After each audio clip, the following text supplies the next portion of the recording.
E carissimi amici di RPL, un cordiale buongiorno da Antonio Verna, buon giovedì 2 maggio, vi ricordo il numero per intervenire in diretta che è lo 0266 20 30 529 o anche il numero per mandarci SMS, numero WhatsApp che è il 346 64 277 56. Guardiamo velocemente le ultime notizie che ci giungono dalle agenzie di stampa. Il Presidente della Repubblica Mattarella a Notre Dame oggi dice Italia e Francia paesi amici. Il Presidente della Repubblica oggi è in Francia per le celebrazioni del 500° anniversario della morte di Leonardo da Vinci. Oggi la visita alla cattedrale devastata dall'incendio del 15 aprile. I pompieri parigini che hanno salvato Notre Dame dall'incendio, dice Mattarella, meritano la riconoscenza dell'Europa. E poi dice qui per testimoniare l'amicizia tra Italia e Francia. In primo piano lo scontro tra Stati Uniti e Russia sul Venezuela. Washington evoca un'azione militare, Mosca dice non vi immischiate, ancora tafferugli a Caracas tra i manifestanti anti-Maduro e le forze dell'ordine. Nuovo appello di Guaidó alla rivolta, Maduro dice grazie all'esercito per aver sconfitto il golpe. Un'altra notizia, il presidente Tajani dice Berlusconi sta bene, si è ripreso e presto sarà operativo, lo dice il presidente del Parlamento europeo Antonio Tajani. Allora Giulio dalla regia che saluto, buongiorno, mi dà l'ok, in collegamento con noi c'è il senatore della Lega Simone Pillon. Buongiorno Simone. Buongiorno carissimi. Grazie mille per aver accettato il nostro invito questo giovedì. Allora Simone, il Presidente della Repubblica Mattarella è in Francia. Ti chiedo quali sono i rapporti oggi tra l'Italia e la Francia.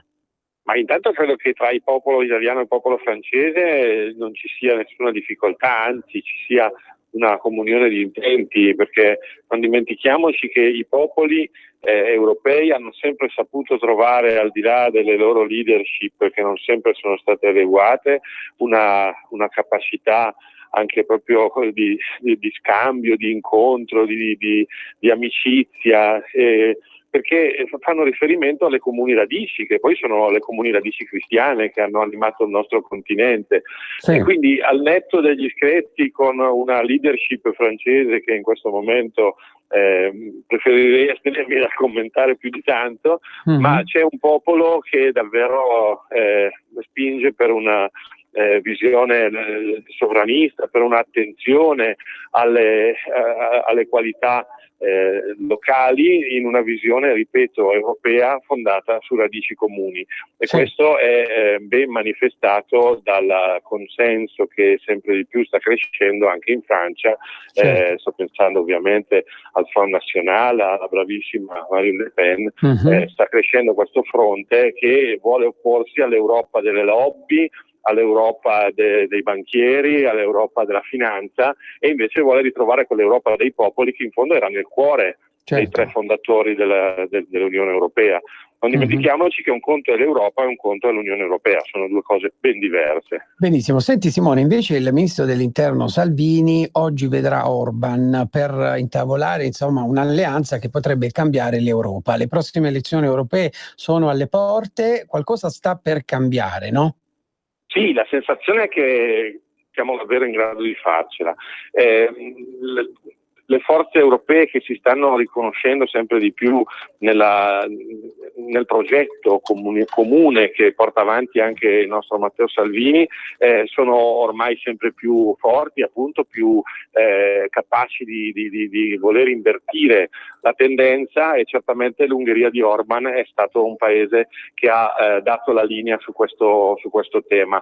Io ho avuto il piacere e l'onore di conoscere il ministro della famiglia del governo Orban, sì, in occasione del convegno di Verona del mese scorso. È stato veramente scoprire una persona che porta avanti una linea di governo capace di coniugare l'attenzione per le radici allo sviluppo anche antropologico, attenzione alla famiglia, attenzione alla generatività, attenzione alla vita nascente, la custodia dei valori, tutte cose che sembravano ormai dimenticate in un'Europa dei burocrati che portava avanti semplicemente l'agenda gender per quanto riguarda il tema famiglia e l'agenda delle grandi finanziarie da altri punti di vista. Ovviamente abbiamo contro tutto il media system, perché qui si è capito che se andrà in Europa al governo una compagine realmente capace di mettere al primo posto i diritti dei popoli, i diritti delle persone, i diritti delle famiglie, i diritti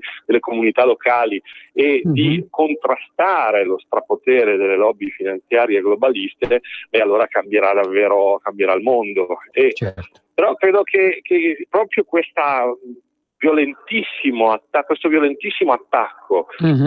che ci vede oggetto quotidiano sia la migliore riprova del fatto che hanno capito che abbiamo capito. Benissimo. Ecco. Senti Simone, tu fai parte in questa maggioranza di governo della seconda commissione giustizia e sei anche vicepresidente della commissione parlamentare per l'infanzia e l'adolescenza, oltre che della commissione contenziosa e della giunta delle elezioni e immunità parlamentari. Ti chiedo, per quanto riguarda la giustizia, abbiamo visto che il Presidente della Repubblica Mattarella ha promulgato il provvedimento sulla legittima difesa. Cos'altro è in programma per riformare la giustizia italiana? Ma noi abbiamo, al netto dei grandi programmi di riforma che aspettiamo ci siano finalmente presentati, perché ad oggi ancora non ci è stato presentato nulla e quindi ci riserviamo ovviamente di valutare nel dettaglio affinché ci sia davvero una riforma significativa che porti ai cittadini tempi brevi per la giustizia e porti risultati immediati, perché non esiste che oggi per avere un rimborso di un credito si debba aspettare anni, che si debba restare sotto processo penale per anni. Ci sono delle lentezze che dobbiamo assolutamente superare, ma cerchiamo nello stesso tempo di fare anche dei provvedimenti apparentemente meno roboanti, ma che vogliono semplificare la vita dei cittadini. Quindi dopo le elezioni europee riprenderemo il filo della riforma del diritto di famiglia, perché non possiamo più permetterci un diritto di famiglia che vada contro l'interesse dei bambini a stare con la mamma e col papà anche dopo la separazione. Quindi appena dopo le elezioni riprenderemo questo filo che non deve essere assolutamente interrotto e anzi che porteremo certamente a casa. E poi lavoreremo su altri provvedimenti significativi. Per esempio ce n'è uno che sembra apparentemente di poco conto e invece riguarda tantissimi italiani, è la questione delle truffe contro gli anziani, che è un problema molto sentito soprattutto dai pensionati, dalle persone più anziane, eccetera, che molto spesso sono vittime di truffe online oppure di persone senza scrupoli. Faremo una modifica in questo senso perché si arrivi presto a sanzionare in modo significativo e a invertire il trend su questo tipo di reati che sono particolarmente odiosi. Poi arriverà anche dalla Camera la riforma del codice rosso che vuole andare a tutelare le donne in caso di violenza, le persone, le donne e i bambini in caso di violenza, ma che noi cercheremo di inserire in una riforma più ampia che, come dicevo, da una parte certamente vada ad aggravare le pene, perché chiunque tocca una donna non è veramente degno di nessun tipo di sconto.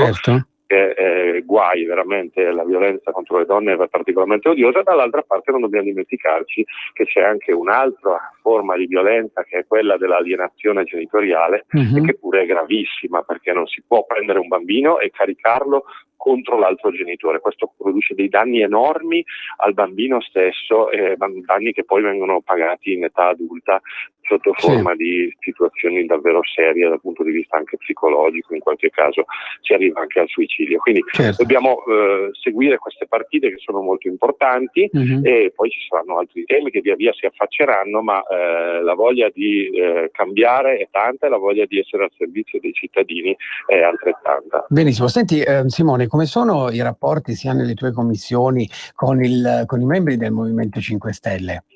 Io devo essere sincero, francamente mi meravigliano le polemiche che vengono agitate in questi giorni da alcuni esponenti del 5 Stelle, perché viceversa nel quieto del lavoro quotidiano delle commissioni le relazioni sono ottime, si dialoga con grande serenità e quando c'è qualche questione da limare si discute, si trovano sempre compromessi al rialzo, si trovano sempre punti di incontro accettabilissimi e anzi assolutamente condivisibili. Quindi io credo e mi auguro che dopo la campagna elettorale e questo innalzamento dei toni ci si ritrovi a lavorare, anche perché francamente credo che gli italiani non vogliano sentire polemiche in politica, credo che gli italiani vogliano vederci lavorare per il loro interesse e lasciare da parte polemiche inutili e sterili in vista di un governo che sappia davvero cambiare le cose. Questo è, credo, il sentimento degli italiani. Benissimo, benissimo. Allora Simone, grazie mille per essere stato qui con noi questa mattina,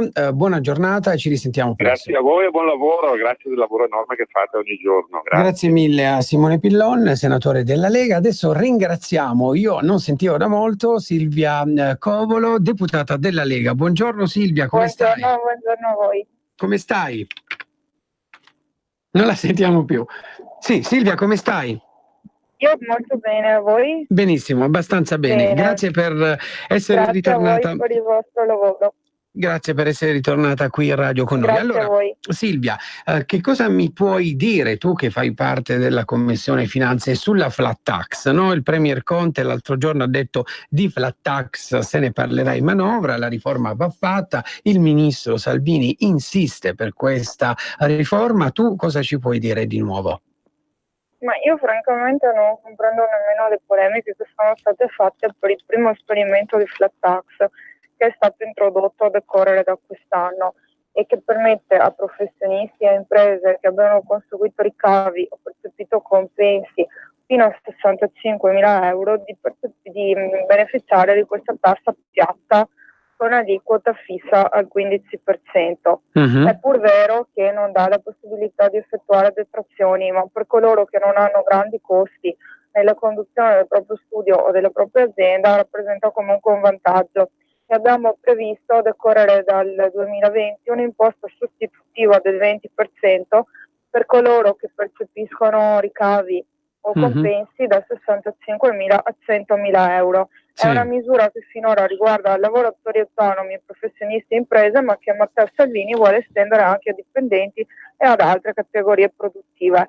Per cui non ravvisiamo alcuna forma di discriminazione o alcun effetto negativo in questo tipo di provvedimento. È pur vero che dobbiamo fare di tutto per scongiurare l'aumento dell'IVA, come ha raccomandato il ministro Tria, per cui bisogna comunque contemperare queste due fondamentali esigenze di favorire la detassazione per cittadini e imprese, ma al tempo stesso di aumentare, di evitare un aumento dei costi che vadano a colpire i consumi. Certo, certo. Senti Silvia, per quanto riguarda la pace fiscale, no? Ci sono dei termini, una possibile proroga dei termini, quali sono le ultime novità? Sì, io ho lavorato su questo perché la rottamazione TAR è scaduta il 30 di aprile, ma ha registrato un grandissimo successo in tutta Italia, con code agli sportelli a partire dalle prime ore del mattino.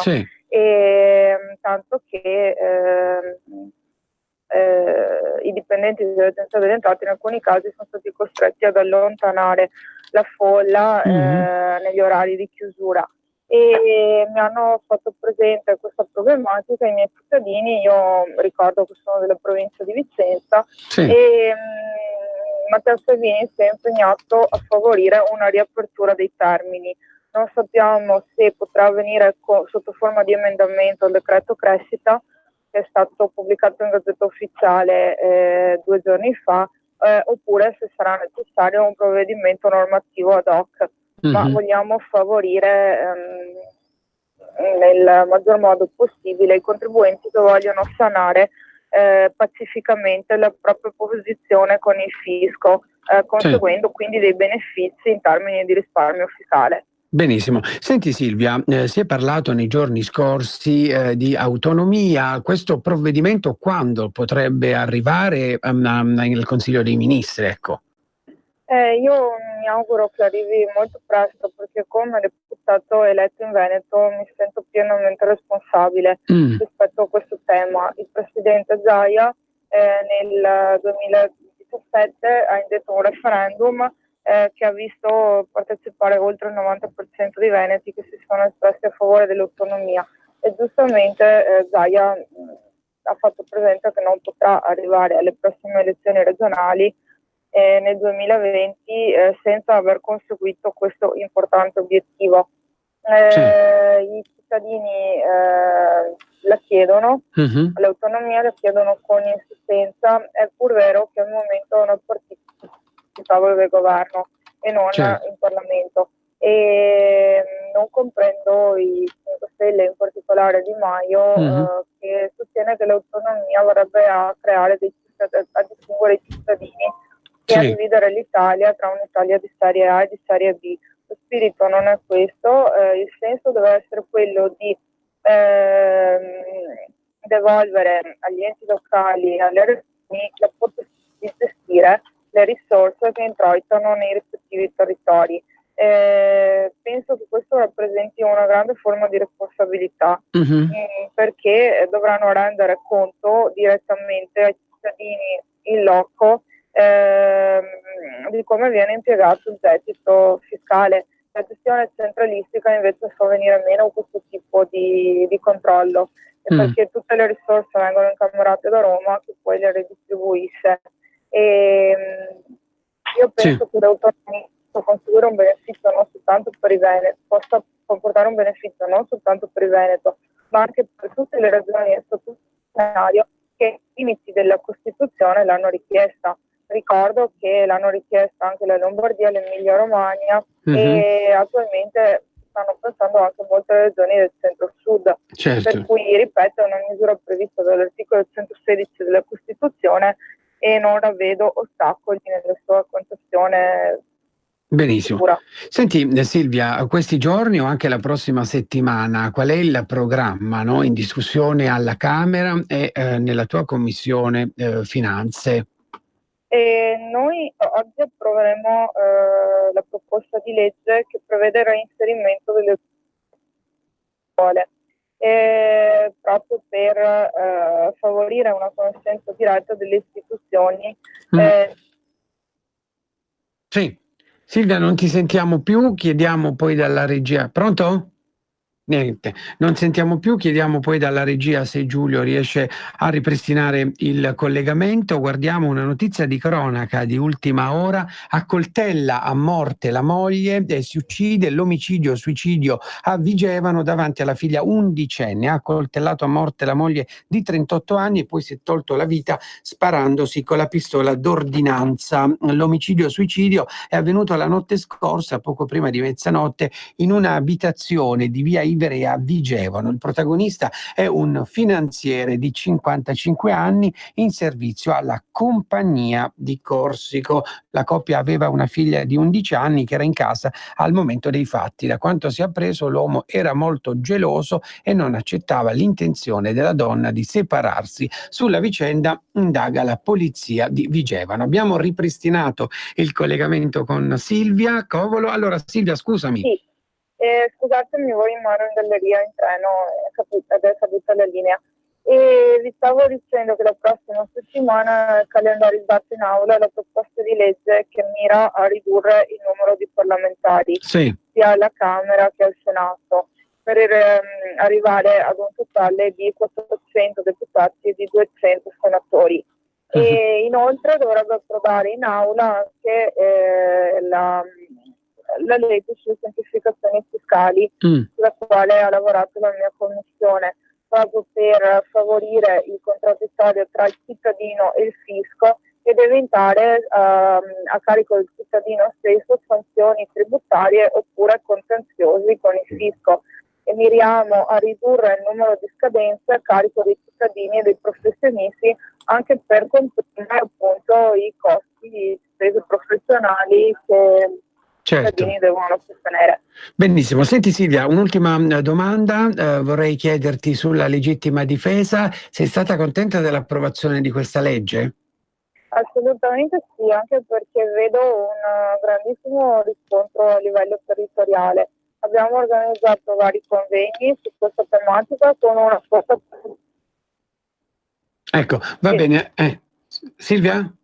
Non la sentiamo più, vediamo se riusciamo dopo a ancora ripristinare il collegamento. Giulio dalla regia cerca di fare il possibile, niente, vediamo se dopo riusciamo a ricontattarla. Allora, tra pochissimo siamo in pausa, guardiamo il ministro Salvini che scrive: in partenza per l'Ungheria per costruire la nuova Europa, e tanto felice perché oggi il Parlamento approva l'educazione civica obbligatoria nelle scuole, promessa mantenuta. Buona giornata amici. E a proposito di educazione civica, più tardi sentiremo Giorgia Latini che di questo appunto ne sa parecchio in quanto è membro della Commissione Istruzione e Cultura. Poi il ministro dell'Interno Matteo Salvini scrive: vi piace, diffondiamo, 26 maggio, voto Lega, stop alle 4B, burocrati, banchieri, bonisti, barconi, europee, domenica 26 maggio si vota. Il ministro ringrazia le forze dell'ordine che tutti i giorni lavorano per garantire la sicurezza dei cittadini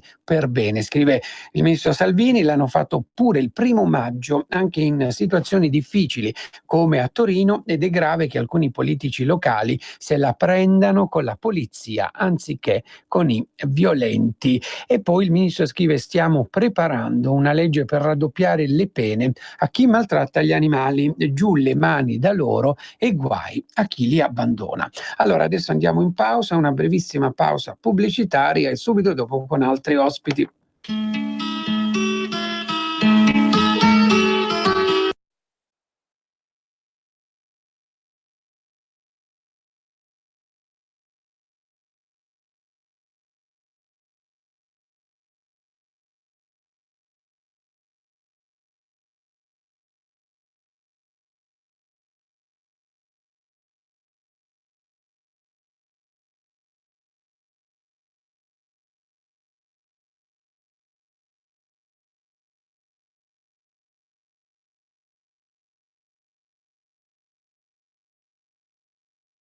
Non sto andando a Roma e continua a cadere la linea. Ecco, appunto stavi raccontando sulla legittima difesa. Sì, che le singole fattispecie, i singoli casi verranno comunque valutati dalla magistratura e chiaramente non si evita il processo, ma abbiamo cercato di mettere delle griglie di valutazione e di ridurre la discrezionalità dei giudizi per favorire il più possibile le vittime e colpire coloro che si rendono responsabili di furti, rapine e che si introducono abusivamente nei luoghi che rientrano nella disponibilità altrui. E il riscontro del territorio è stato molto positivo.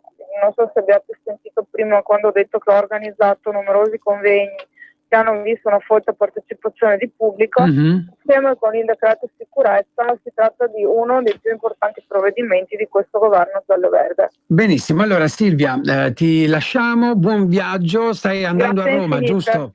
Sto andando a Roma per approvare appunto la legge sull'educazione che prevede il reinserimento dell'educazione civica a scuola. Benissimo, allora buon lavoro e ci risentiamo presto, Silvia. Silvia. Grazie infinite, buon lavoro a voi, grazie mille. per il servizio che svolgete. Grazie mille, allora adesso Giulio, adesso andiamo in pausa pubblicitaria. Ciao Ruspa, come butta? Guarda che sei in onda! Donare il 2 per 1000 alla Lega è importante per i progetti di Matteo Salvini? Sì, la gente lo sa. Sa pure che D43 è il codice da scrivere sulla dichiarazione dei redditi. Sì, D43! Lo sa. E che se lo dice al suo commercialista fa tutto lui. No, Ruspa, questa non possiamo dirla in radio. D43 è una sigla importante. Serve a dare più forza ai progetti che Matteo Salvini vuole realizzare.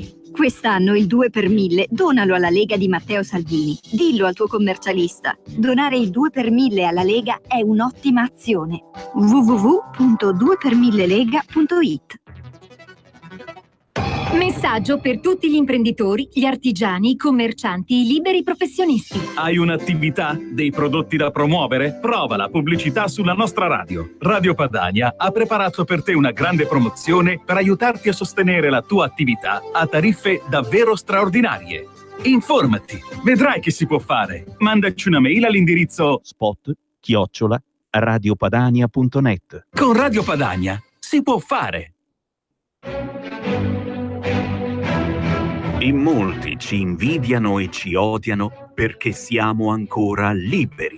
Se vuoi aiutare Radio Padania, segnati il nuovo IBAN per i tuoi bonifici.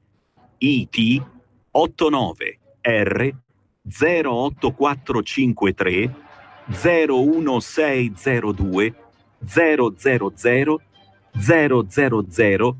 101971 presso la Banca di Credito Cooperativo di Milano SC. Aiuta Radio Padania.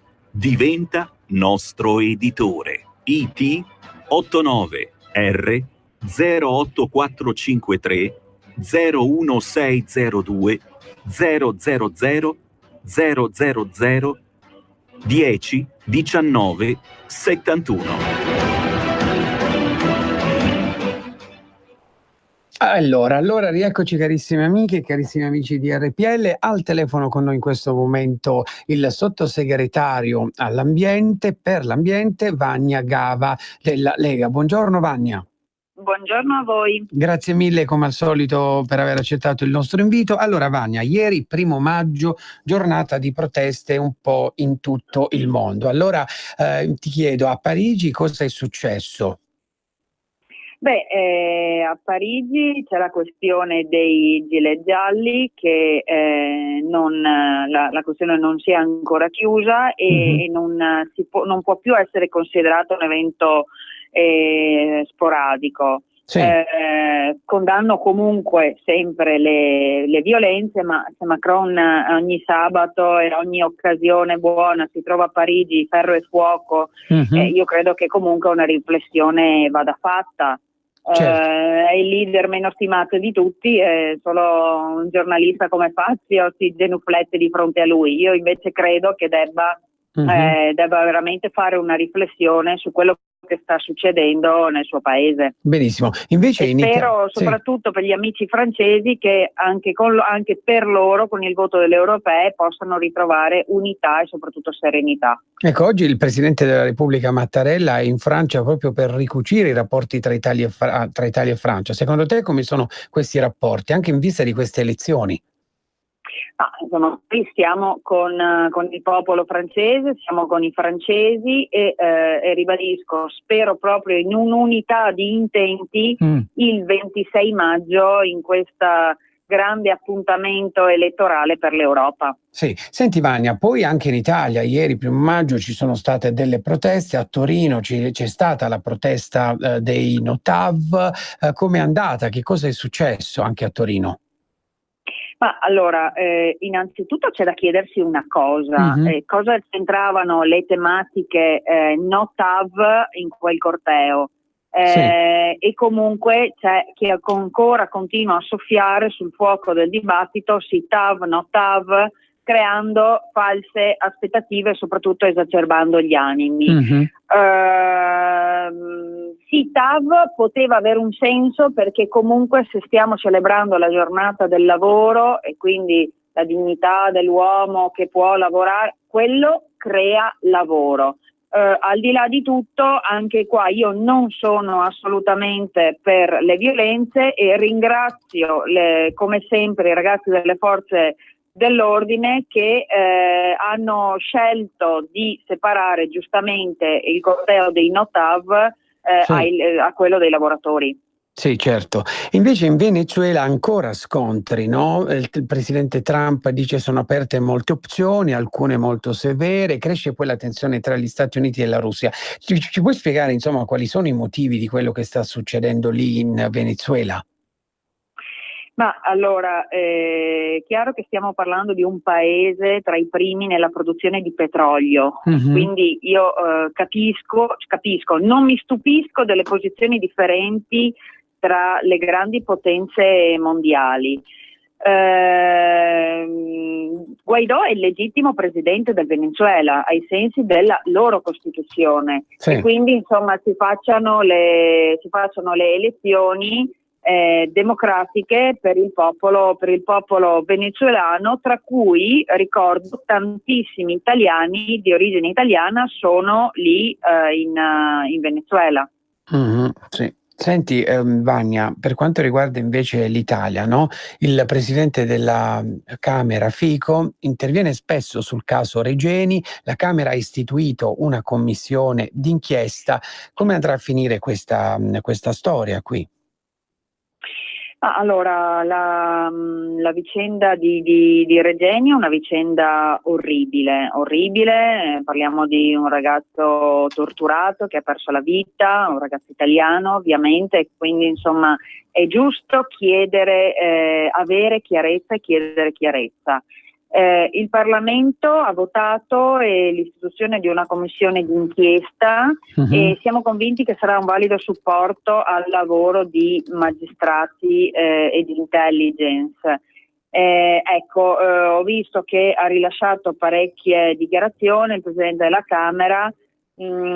Io direi che sarebbe opportuno, proprio per avere magari maggiori risultati, evitare dichiarazioni poco istituzionali. Adesso si lasci lavorare la commissione d'inchiesta, si lasci lavorare l'intelligence e siamo tutti comunque a chiedere verità e soprattutto ad avere spiegazioni certe su quello che è successo. Perfetto. Senti Vania, per quanto riguarda l'ambiente, notizie, per quanto riguarda appunto il tuo ruolo da sottosegretario, cosa ci puoi raccontare di nuovo?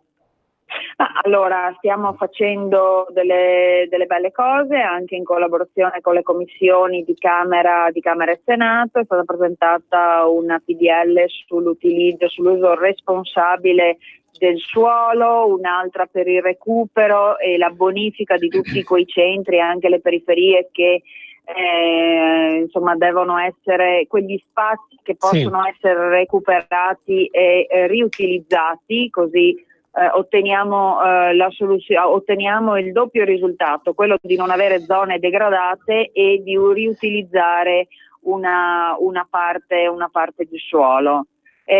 Stiamo lavorando su gli 11 milioni che abbiamo messo per il dissesto idrogeologico e insomma lavori sull'ambiente ce ne sono tanti perché chiaramente dobbiamo tutelare quello che è lo sviluppo sostenibile, perché non possiamo bloccare lo sviluppo, ma pensiamo che sviluppo e sostenibilità possano andare di pari in passo e quindi sviluppo tutelando comunque l'ambiente. Benissimo, allora Vania, io ti ringrazio per essere stata qui con noi ospite, come sempre disponibile, ci risentiamo prossimamente in radio. Certo. Va bene. Grazie mille. Grazie mille a te, grazie Vania. a voi. Allora, dalla regia vediamo se Giulio mi dà l'ok. Tra poco sentiremo il nostro prossimo ospite. Andiamo a guardare le ultime notizie che ci giungono dalle agenzie di stampa. Vediamo il Presidente della Repubblica Mattarella in visita a Notre Dame, come abbiamo detto prima, e dice i pompieri meritano riconoscenza dell'Europa per quanto riguarda l'incendio di Notre Dame. Adesso andiamo a sentire dal gruppo Lega Camera Facebook le parole, l'intervista del nostro amico Alberto Gusmeroli. Sentiamo che cosa ha detto. Vediamo un po' se riusciamo a recuperarlo. Ecco.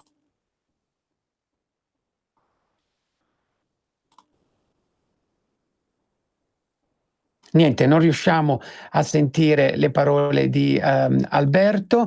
Allora, vediamo un po' altre notizie che ci giungono dalle agenzie di stampa. È morto l'operaio colpito dal blocco di cemento. L'incidente il 1° maggio in un'azienda agricola del Piacentino. È morto questa notte all'ospedale Maggiore di Parma Alessandro Ziliani, muratore bergamasco di 50 anni che ieri pomeriggio pomeriggio era rimasto gravemente ferito in un infortunio sul lavoro avvenuto in un'azienda agricola a Corte Maggiore in provincia di Piacenza. L'uomo in cima ad un ponteggio stava eseguendo la demolizione di una struttura quando all'improvviso è stato travolto da un blocco di cemento che si è staccato e lo ha colpito al petto. Quindi un'altra notizia di cronaca. Allora Giulio, finalmente abbiamo ripristinato il collegamento telefonico. Con noi abbiamo Tullio Patassini, deputato della Lega. Ciao Tullio, buongiorno, come stai?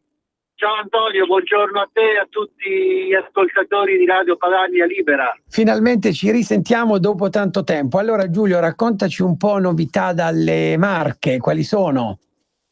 Prima delle novità delle Marche dobbiamo raccontare le novità dall'Italia. Ieri è il 1 maggio, sì. Festa del lavoro, e finalmente i primi dati danno ragione alle politiche che il governo Lega sta portando avanti.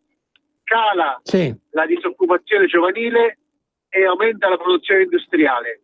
I giornali cercano un po' di nascondere questo dato, ma il fatto che noi cresciamo dell'1% e la Germania cala del 2% deve farci un po' riflettere che quando noi diamo possibilità agli italiani di essere liberi e di lavorare, i risultati vengono. Certo. Senti Tullio, per quanto riguarda invece le due misure importanti del reddito di cittadinanza e della quota 100, no? Come stanno andando? Sul reddito di cittadinanza il presidente dell'Inps Tridico dice risparmi per 1 miliardo, si arriverà a numerose domande. Per la quota 100 invece?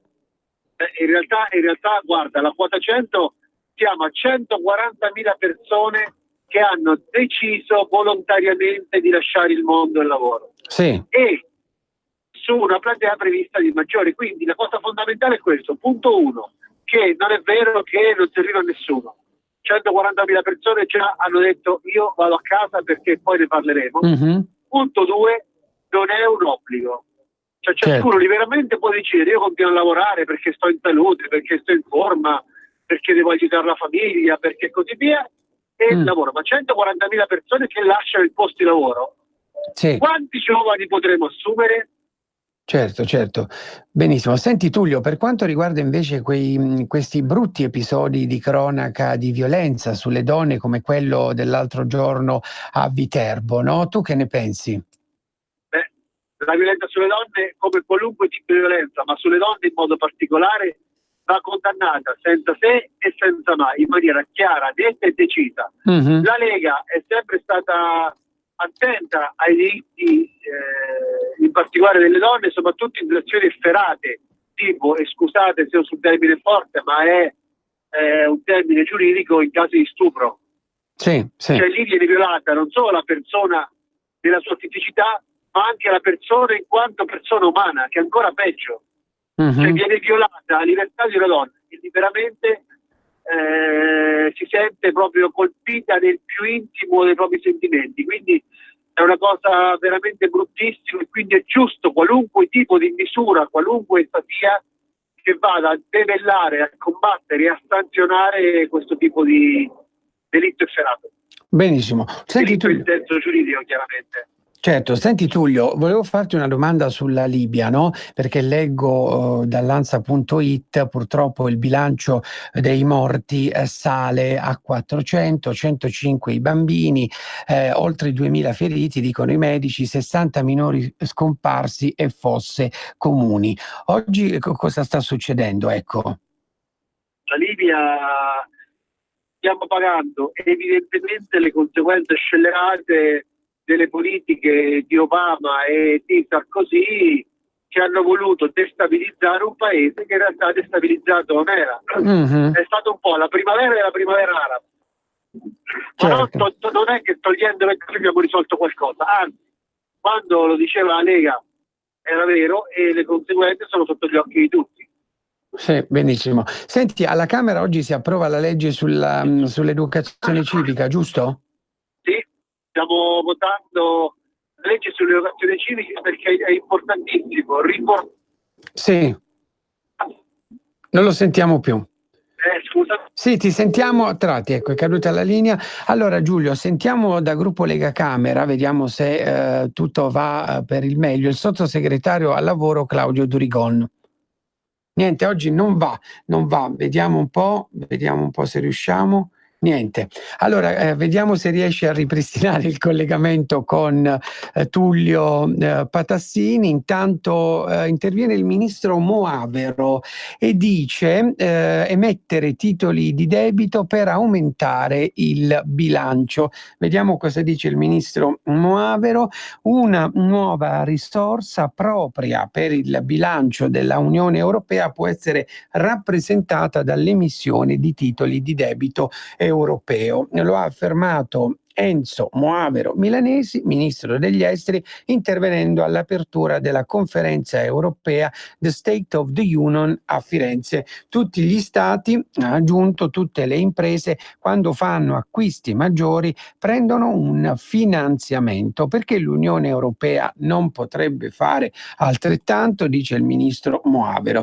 Andiamo invece a guardare adesso la pagina Facebook del ministro dell'Interno Matteo Salvini, che scrive: grazie alle forze dell'ordine per l'impegno e la professionalità le stazioni vanno ripulite, devono tornare a essere un bel biglietto da visita per le nostre splendide città, tolleranza zero per balordi e delinquenti, faremo sempre di più e sempre meglio. Allora Tullio è di nuovo con noi in diretta. Tullio, prego. Siamo qua, scusa, educazione civica sulle scuole. Sì. 30 ore all'anno per i ragazzi, perché è importante scoprire quanto è bella la nostra Italia, quanto è importante la nostra Costituzione, sì, e quanto è positivo per il quieto vivere comune avere delle regole comuni e condivise che vanno rispettate da tutti. Intanto partiamo dai nostri giovani, perché noi ci preoccupiamo magari dei giovani, ma non forniamo ai giovani gli strumenti per valutare, decidere e essere informati. Quindi io vorrei fare un grandissimo grazie a tutti coloro che hanno promosso la legge sull'educazione civica, dai primi firmatari all'onorevole Capitani, all'onorevole Centemero, alla relatrice del provvedimento, all'onorevole Angela Colbellere, che si è tanto spesa per questa, e a tutto il gruppo Lega, che indistintamente ha sostenuto e condiviso questa bellissima. Benissimo, allora Tullio, noi ti ringraziamo, anche se non è andato benissimo il collegamento, ti abbiamo comunque ascoltato, ti ringraziamo, ci risentiamo presto in radio. Benissimo, è sparito Tullio oggi. Allora sentiamo il ministro dell'Interno Salvini da Civitavecchia. Ciao Tullio, ciao. Siamo qua. Dico ciao, ti salutiamo e ci risentiamo prossimamente. Ecco, grazie. Allora vai. Grazie. Giulio. Grazie. Aspetta. Ci siamo? Oggi non ci siamo.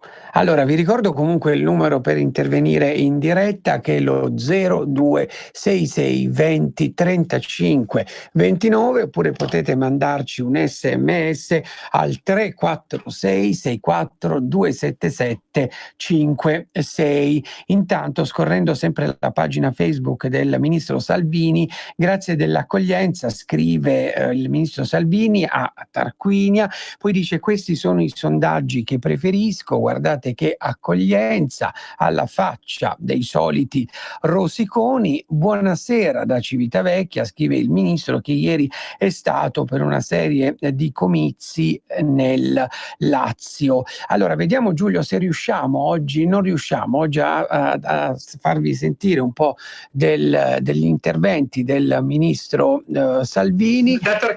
Da Tarquinia ce la facciamo, sentiamo. Veloce, prima che ci sia qualcuno che annaffi, d'altronde un po' di acqua nei campi c'è bisogno. Siamo a una fiera dell'agricoltura, quindi fatemi dire prima di tutto il resto che se ci date una mano scegliendo la Lega alle elezioni europee il 26 maggio andiamo a Bruxelles e ci riprendiamo l'agricoltura italiana, lasciando che è stata massacrata negli ultimi anni il grano canadese, il riso cambogiano, i pomodori marocchini, le arance tunisine, l'olio d'oliva dall'altra parte del mondo. I frutti della nostra terra e del nostro mare sono i migliori del mondo. Andremo a dar battaglia perché i nostri figli mangino e bevano prodotti italiani, che fanno meglio e difendono il lavoro della nostra gente. E questo dipende dall'Europa. Poi abbiamo bisogno di sindaci tosti, sindaci in gamba, che anche a Tarquinia scelgano che per le case popolari, per i bonus bebè, per i bonus affitto, per i contributi del comune, prima vengano gli italiani e poi venga il resto del mondo. Prima vengono i cittadini di Tarquinia.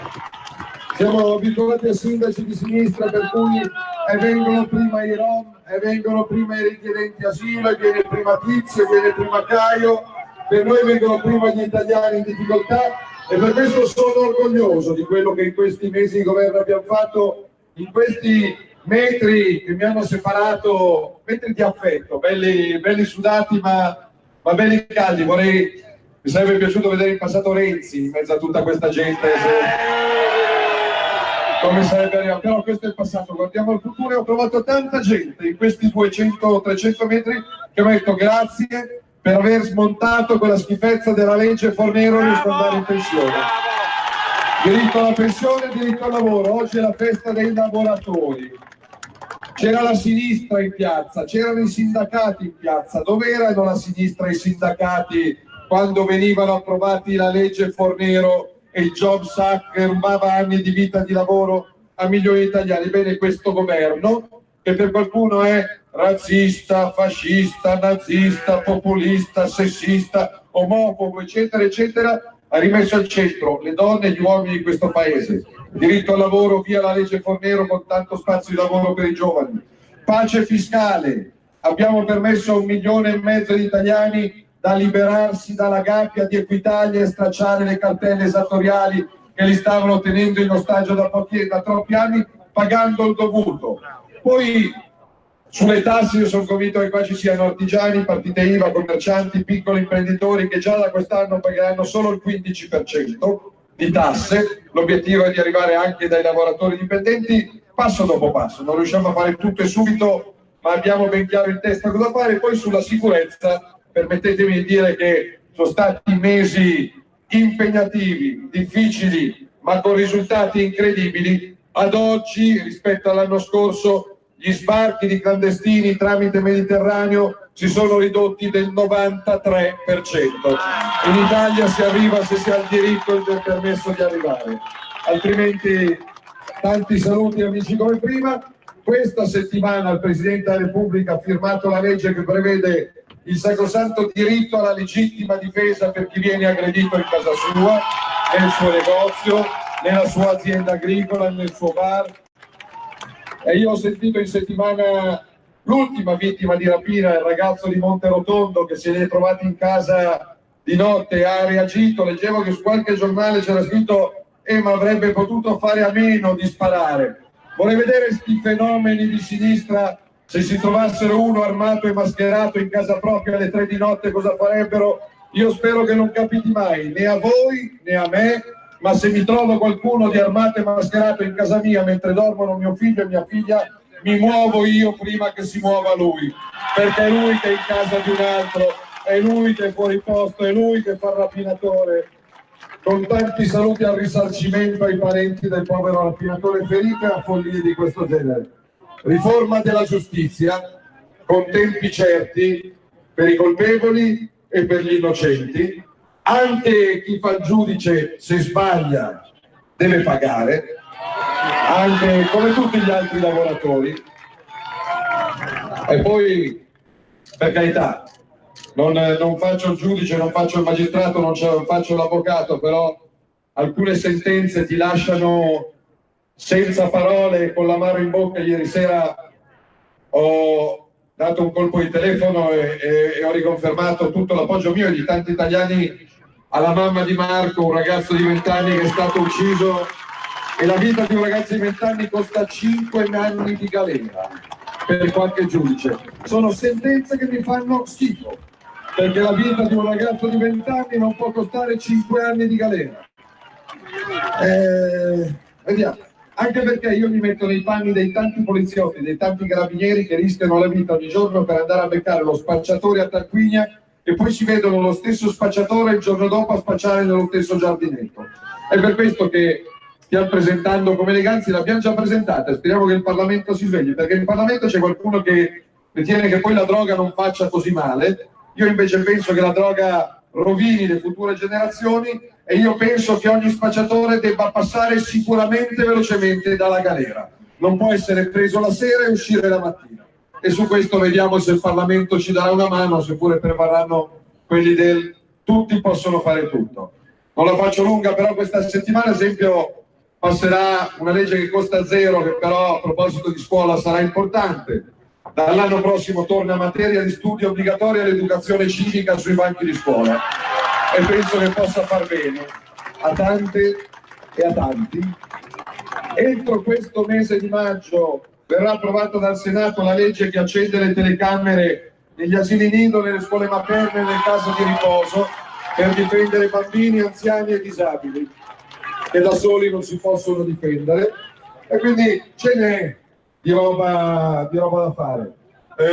Quello che stiamo facendo ci sta portando tanti amici tra gli italiani. Stamattina potevamo e potevate stare a casa, stare in fiera, farvi un giorno di vacanza, di picnic, di famiglia, magari di lavoro. Noi abbiamo cominciato a Tivoli. Io perché sono arrivato tardi qua? Perché a Tivoli c'era una marea di gente, ho voluto fermarmi fino all'ultimo, a salutare fino all'ultima persona. Poi siamo passati... Dov'è che siamo passati? Palestrina. E c'era il doppio della gente e ci siamo fermati. Quindi siamo arrivati in ritardo a Civita Castellana. E poi siamo arrivati un po' in ritardo a Tarquinia. E quindi arriveremo in ritardo a Civitavecchia e arriveremo in ritardo a Ostia stasera. Però sono orgoglioso di quello che tutti insieme stiamo facendo, perché l'Italia sta ritrovando il suo orgoglio, la sua dignità, il suo lavoro, la sua sicurezza, la sua voglia di guardare avanti. Quindi arriverò a casa bello stanchino. Ieri sono stato in Tunisia a incontrare il ministro dell'interno tunisino per parlare di terrorismo e di immigrazione. Domani mattina presto parto dal Fiumicino e vado in Ungheria a incontrare il presidente del Consiglio ungherese per ragionare di una nuova Europa che rimetta al centro il lavoro, la sicurezza ai cittadini e allontani i burocrati, banchieri, banconi e finanzieri che hanno fatto disastri in questi anni. Ovviamente sempre collegato giorno e notte, notte e giorno con il Ministero dell'Interno. Ho visto che anche oggi, durante le manifestazioni del 1° maggio, non sono mancati i cretini dei centri sociali che hanno fatto a botte con polizia e carabinieri. Io sono orgoglioso di fare il ministro dell'interno, di rappresentare polizia e carabinieri, che sono il meglio di questo paese. Polizia, carabinieri, vigili del fuoco, penitenziaria, finanza, polizia locale.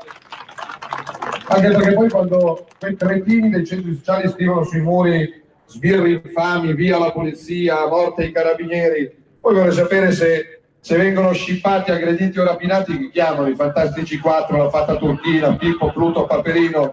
E quindi quest'anno, grazie ai soldi che stiamo risparmiando tagliando gli sbarchi, riusciamo ad assumere e a mettere in strada 8.000 donne e uomini delle forze dell'ordine in tutta Italia, 8.000, quindi meno clandestini e più carabinieri. Penso che sia qualcosa che alle persone per bene non dà fastidio. In bocca al lupo al sindaco. Mi ha detto solo contro tutti senza scendere a compromessi, e me lo diceva anche la mia nonna: a volte se la compagnia è dubbia, meglio soli che male accompagnati. Con orgoglio, a testa alta. Il Canellazzo è curioso, a volte quelli di destra che vanno a sinistra, quelli di sinistra che vanno a destra, cambiano magliette, cambiano simboli pur di non mollare la poltrona. La Lega è la Lega, con tanti difetti, con tanti limiti, però quello che diciamo, facciamo. Messaggio per tutti gli imprenditori, gli artigiani, i commercianti, i liberi professionisti. Hai un'attività? Dei prodotti da promuovere? Prova la pubblicità sulla nostra radio. Radio Padania ha preparato per te una grande promozione per aiutarti a sostenere la tua attività a tariffe davvero straordinarie. Informati, vedrai che si può fare. Mandaci una mail all'indirizzo spot@radiopadania.net. Con Radio Padania si può fare. Sono Giovanna. Mondoflex. Aprile, dolce dormire, diceva un vecchio proverbio. E a farvi dormire bene ci pensa la Mondoflex. Abbiamo una promozione straordinaria. Con l'acquisto di un materasso in memory, in regalo una bellissima rete ad oghe in faggio. Venite a trovarci, vi aspetto. A Treviolo e a Melzo, il sabato orario continuato. Mondoflex reti e materassi. A Treviolo, Melzo, Monza, Erba, Crema, Castelmella, Brescia e Desenzano del Garda. Per la tua pubblicità su Radio Padania Libera, scrivi a spot@radiopadania.net. Radio Padania è ascoltabile anche con la televisione in digitale. Sul telecomando della televisione digitale o del tuo ricevitore digitale puoi scegliere se vedere la TV o ascoltare la radio. Risintonizza i canali radio e troverai anche Radio Padania Libera, la tua radio. Canale 740.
RPL, benvenuti di nuovo in diretta da Milano, dalla sede di Via Bellerio, e benvenuta al telefono con noi Giorgia Latini, deputata della Lega, amica di RPL. Ciao Giorgia, buongiorno, buon 2 maggio.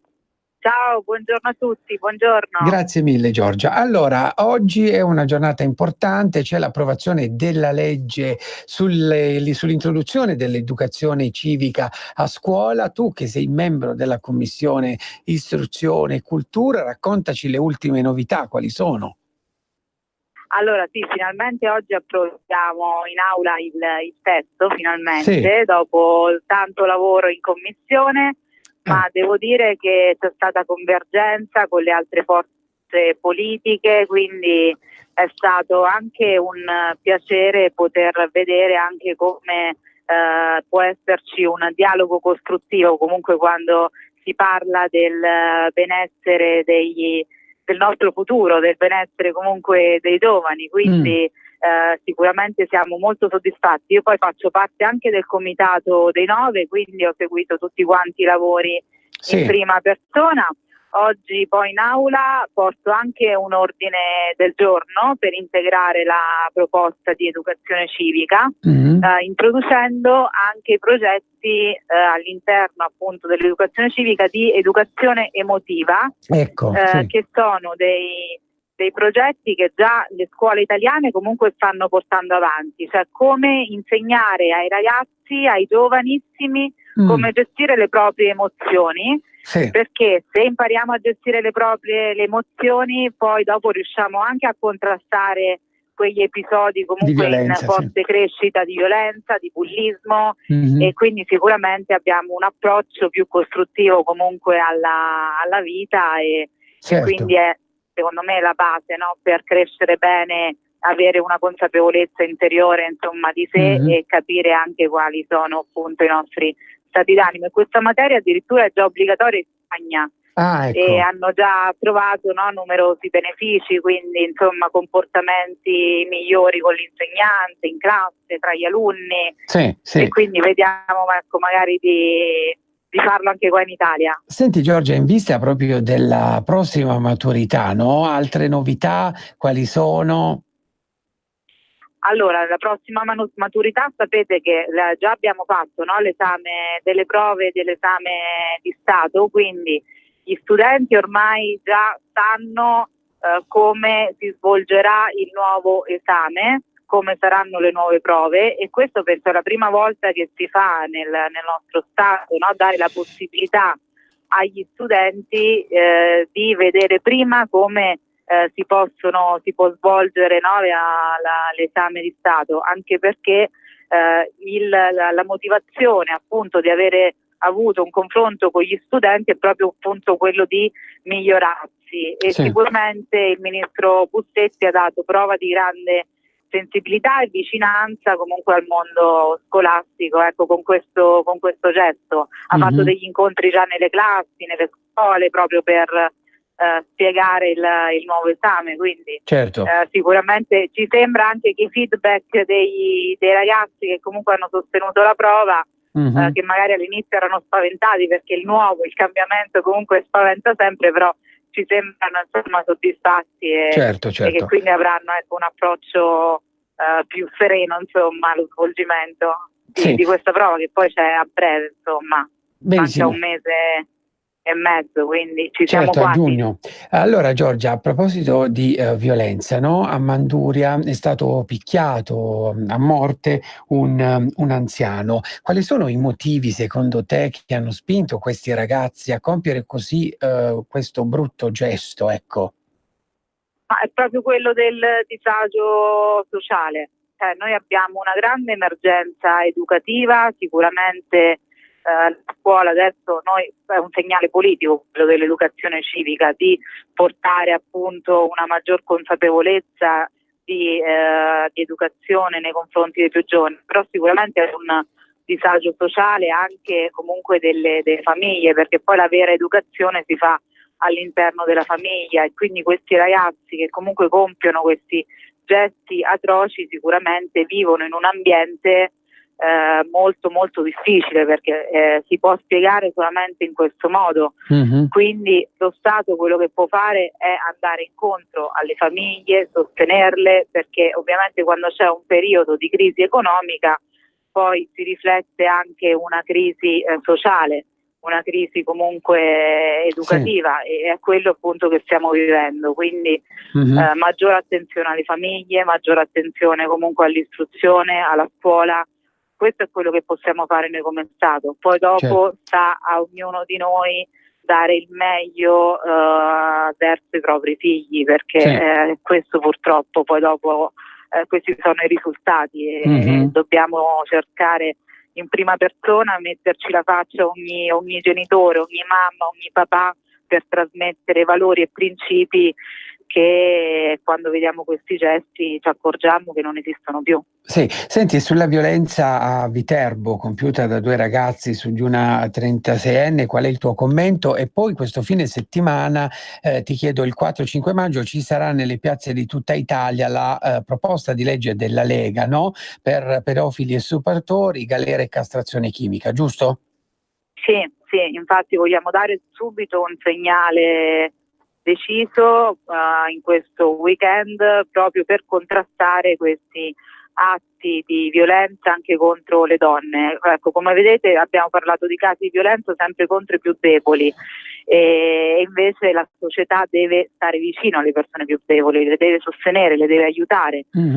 Coloro che compiono questi gesti sicuramente sono delle persone che comunque hanno dei disagi ancora maggiori, che sono comunque delle persone che hanno una vera e propria malattia, perché chi stupra, chi è pedofilo oppure chi stupra una donna, cioè, a mio avviso è malato e deve essere comunque curato. Quindi questo è il senso della proposta di legge dove raccoglieremo appunto le firme in questo weekend, perché appunto vogliamo dare un segnale di tutela alle donne, ai bambini, a chi comunque non può difendersi da solo contro questi atti veramente truci. Benissimo. Senti, tu che sei una marchigiana doc, no? Il ministro dell'Interno Matteo Salvini nel suo tour in tutte le regioni, che inizia domani, se non sbaglio domani è in Emilia Romagna, l'8-9 maggio sarà nelle Marche. Quali sono le novità dalla tua terra, e poi il ministro Salvini dove sarà, se lo sai? Allora, il ministro Salvini sarà nelle Marche, siamo contentissimi, già dall'8 sera sarà proprio ad Ascoli Piceno, quindi nella mia città, dove andiamo anche al voto, e quindi poi faremo questo comizio in piazza alle 8:30 e poi dopo ci sarà anche una cena con tutti i militanti, simpatizzanti, sostenitori Lega alle 10:30 ad Ascoli, quindi non vediamo l'ora che arrivi per dare un segnale comunque di rinnovamento per la nostra regione, tutti i comuni che vanno al voto e sicuramente vogliamo dare un segnale di cambiamento anche in prospettiva del prossimo anno, perché il prossimo anno andiamo al voto anche per la regione Marche, Ecco, e sì. quindi penso, cioè, da sempre è stata una regione rossa e quindi ad oggi abbiamo l'opportunità di cambiare anche la politica delle Marche per dare delle risposte ai cittadini che comunque oggi si stanno sempre di più rendendo conto che la politica del PD non paga, perché comunque stanno chiudendo ospedali, stanno chiudendo scuole, e invece noi vogliamo fare il contrario, vogliamo mantenere i presidi sanitari nelle città, vogliamo comunque continuare ad avere le scuole anche nei comuni più piccoli, e questo qua sinceramente con questo governo già abbiamo dato dei segnali, Certo. perché si stavano chiudendo delle scuole in frazione in comuni montani, e invece anche soprattutto nell'area del cratere siamo riusciti comunque invece a tenerle aperte, perché poi dopo se si chiudono i servizi primari ed essenziali è ovvio che poi dopo parliamo di spopolamento delle Certo. aree interne, non possiamo contrastarlo se non aprendo, appunto, tenendo aperti i presidi dell'istruzione, della sanità, che sono i servizi primari. Quindi ecco, questa è la linea della Lega anche nelle Marche. Senti Giorgia, mancano, ti dico subito, 24 giorni a domenica 26 maggio, giorno di voto per le elezioni europee. Cosa cambierà da questa data in poi e tu che pronostici puoi fare?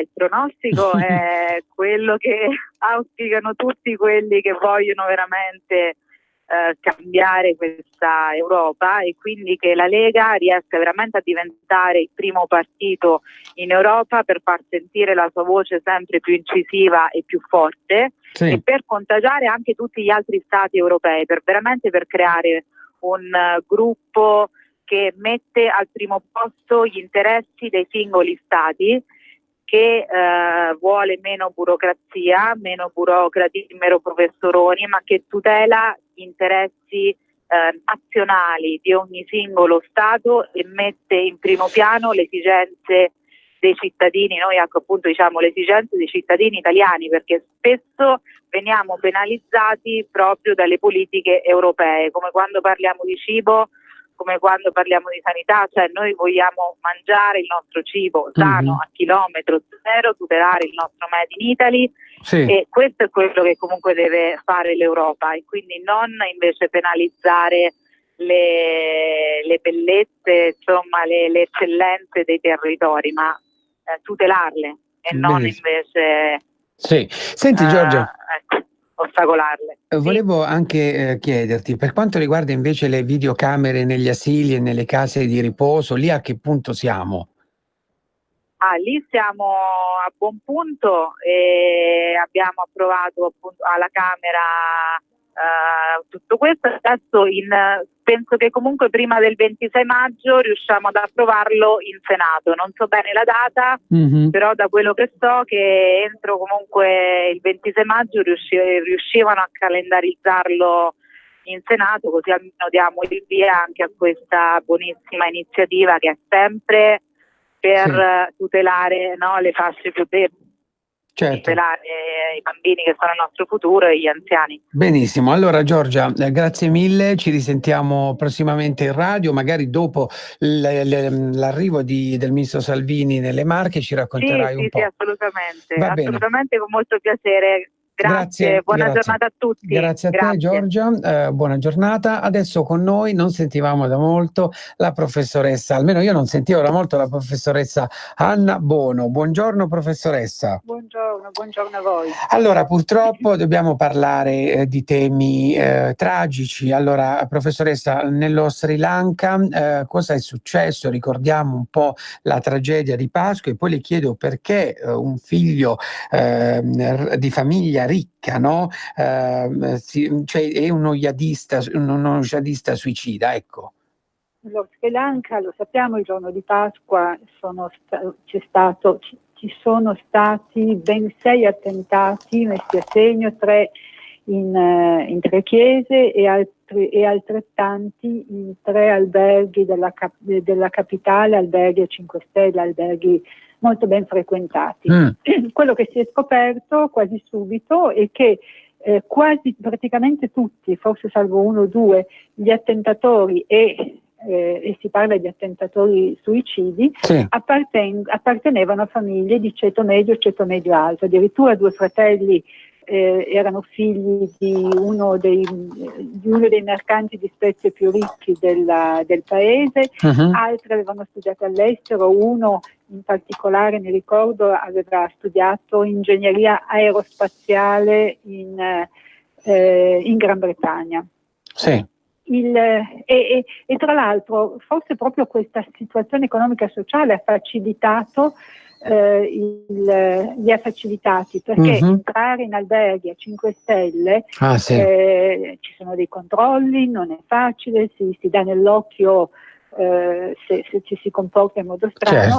Qui si tratta di una persona, non so se è stato divulgato abbastanza in Italia, ma uno dei 2 figli del mercante di cui si parlava è quello che si è fatto esplodere al Cinnamon Grand Hotel, e il direttore dell'hotel racconta che questo ragazzo, quest'uomo, si è registrato la sera prima, ha preso una camera, ha bevuto il drink che la reception offre ai suoi ospiti, se n'è andato a dormire, il mattino dopo è sceso col suo zainetto, sappiamo adesso, si è saputo poi che dentro c'era l'esplosivo, è andato nella sala da pranzo allestita per la colazione, ha chiesto un tavolo proprio nel mezzo e mentre aspettava si guardava attorno, e poi quando il salone si è riempito si è fatto saltare in aria.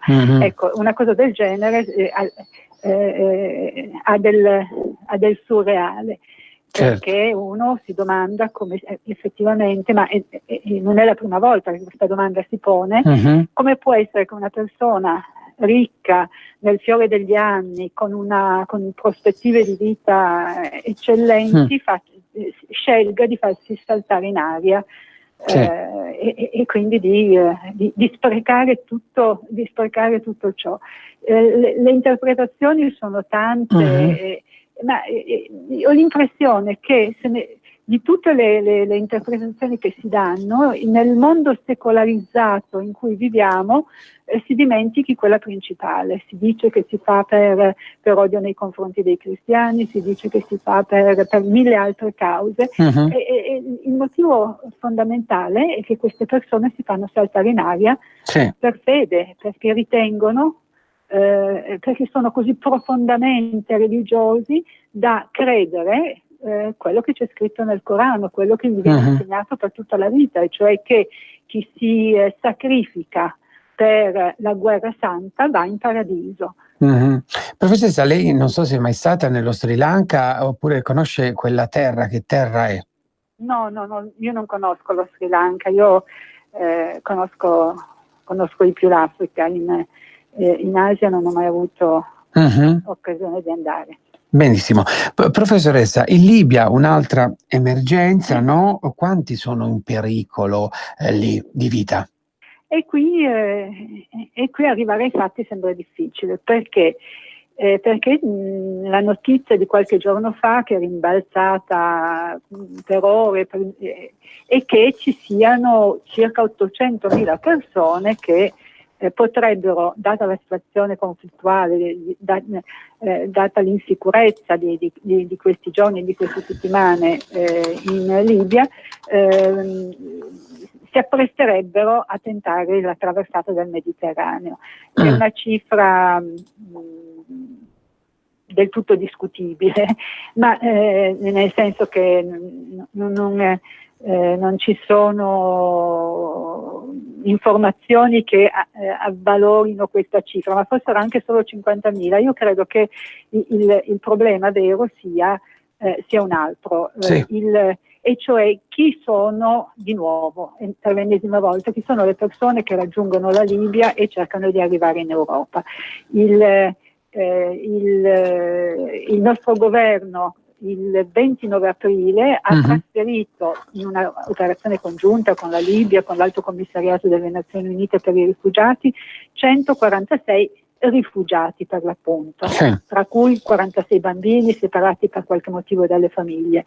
Queste sono persone che effettivamente, se sono rifugiati, certo che sono persone che da qualche parte, se corrono pericolo in Libia, devono essere trasferite, che sia l'Italia, che sia un altro paese europeo o del mondo intero, perché sono rifugiati. Rimandarli nel loro paese d'origine significa riportarli in una situazione pericolosa da cui hanno cercato di salvarsi. Invece poi ci sono le migliaia, decine di migliaia, effettivamente non sappiamo quanti, ci sono gli emigranti illegali che sappiamo raggiungono la Libia e altri paesi del Mediterraneo meridionale per poi cercare di raggiungere l'Europa. Quello che stona, quello che sta diventando veramente esasperante è il tentativo di affermare, il tentativo di far credere che sia necessario accogliere queste persone, che questo è il nuovo ragionamento che viene fatto. Per il fatto che raggiungono la Libia, che in questo momento è un paese insicuro, automaticamente diventano a loro volta dei rifugiati, il che è falso, nel senso che sì, è chiaro che queste persone possono trovarsi in una situazione di pericolo, ma normalmente chi si trova in un paese straniero nel quale si crea una situazione critica, ecco, quella persona normalmente per convenzioni internazionali viene riportata a casa sua, perché non è fuggito da casa sua, perché lì la sua vita era in pericolo. Benissimo. Professoressa, per quanto riguarda invece la malaria, no? Sembrerebbe esserci un vaccino, quindi una nuova conquista, ma intanto un'altra malattia si sta diffondendo nel mondo, ad esempio negli Stati Uniti la peggiore epidemia di morbillo, no? Ci può raccontare un po' quali sono le ultime novità? Ecco, l'allarme dell'Organizzazione Mondiale della Sanità è per il diffondersi inaspettato e in misura straordinaria del morbillo, una malattia per cui esiste un vaccino da decenni, un vaccino ben collaudato, eppure nei primi 3 mesi di quest'anno il numero di casi effettivamente registrati è quadruplicato rispetto allo stesso periodo del 2018. In Africa addirittura si sta registrando un aumento, un aumento del 700%. Questo cosa significa? Semplicemente che per vari motivi il numero delle persone vaccinate è diminuito e quindi questo ha permesso l'insorgere di nuovo della malattia. Ecco, questa notizia è una notizia allarmante ed è una notizia che deve far riflettere a fronte di un'altra che invece è una notizia molto positiva, e cioè dopo decenni, perché è stato è difficilissimo individuare questo tipo di vaccino, dopo decenni di tentativi si è finalmente messo a punto un vaccino contro la malaria. La malaria è una malattia che è una delle malattie più devastanti attualmente nel pianeta. Nel 2017, gli ultimi dati disponibili, i casi dichiarati, e poi ci sono tutti quelli che sfuggono alla registrazione, sono stati più di 200 milioni e i decessi, sempre quelli registrati, e quindi il dato è sicuramente maggiore, i decessi sono stati 435.000. Il 90% sia dei casi che dei decessi, tanto per cambiare, si è verificato in Africa. Allora, adesso finora il modo migliore per combattere la malaria ed è un modo drastico e definitivo, è la bonifica. Benissimo. La bonifica delle zone acquitrinose e l'uso di insetticidi. È scomparsa in tante parti del mondo, potrebbe anche in Africa, ma in Africa non è facile convincere i governi a provvedere in questo senso. Si sono introdotte delle zanzariere impregnate di insetticida che qualche effetto hanno avuto, per il fatto che la malaria, che negli anni scorsi man mano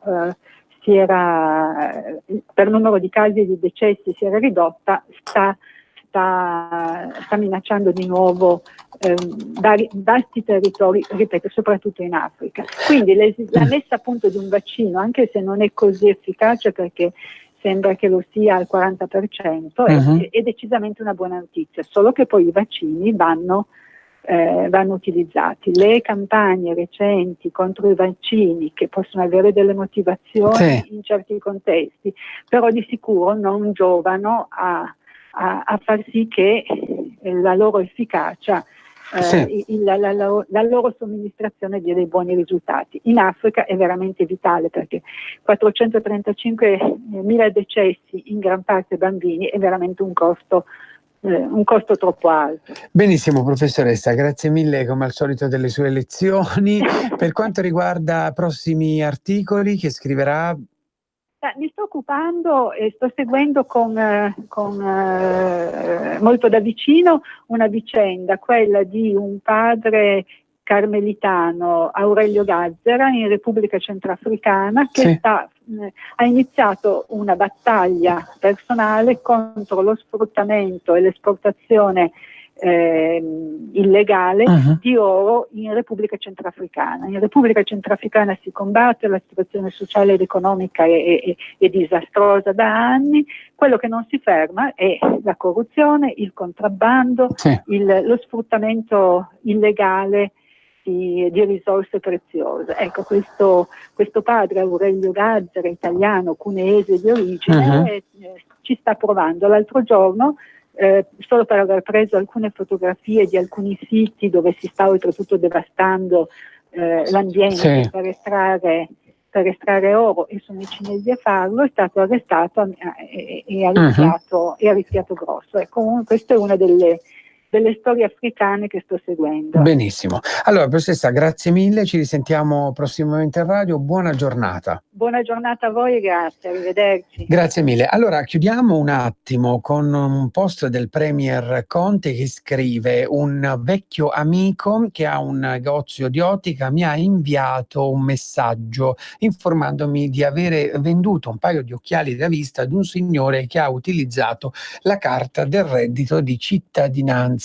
Mi ha scritto che il cliente aveva problemi di vista ma non poteva permettersi un paio di occhiali. Il reddito di cittadinanza, scrive il Premier Giuseppe Conte sulla sua pagina Facebook, è stata una riforma che ha suscitato diffidenze e reazioni ostili qui da noi in Italia e anche all'estero. Abbiamo dovuto intestardirci e mostrare la massima risolutezza per realizzarla. L'abbiamo infine realizzata e adesso stanno dando i primi frutti. Sono davvero orgoglioso di questo risultato, scrive Conte. Questa è la politica, quella con la P maiuscola, che si mostra attenta ai bisogni dei cittadini, soprattutto quelli più vulnerabili, e procede determinata in direzione dell'equità e della giustizia sociale, andando contro tutti coloro che invece difendono l'esistente. Il ministro Salvini è arrivato a Budapest, accolto dal collega ministro dell'Interno Sandor Pinter. Vi tengo aggiornati, scrive il ministro Salvini, e dà appuntamento a domani in Emilia e in Romagna. Programma delle tappe: 9:30 a Fidenza in provincia di Parma, 11:30 a Reggio Emilia, 14:30 a Modena, alle 17 a Ferrara e alle 21 a Forlì. Noi siamo in chiusura, ci risentiamo più tardi alle 13:10 con la trasmissione legata ai temi dell'Europa. Grazie per averci seguito, buon proseguimento di giornata.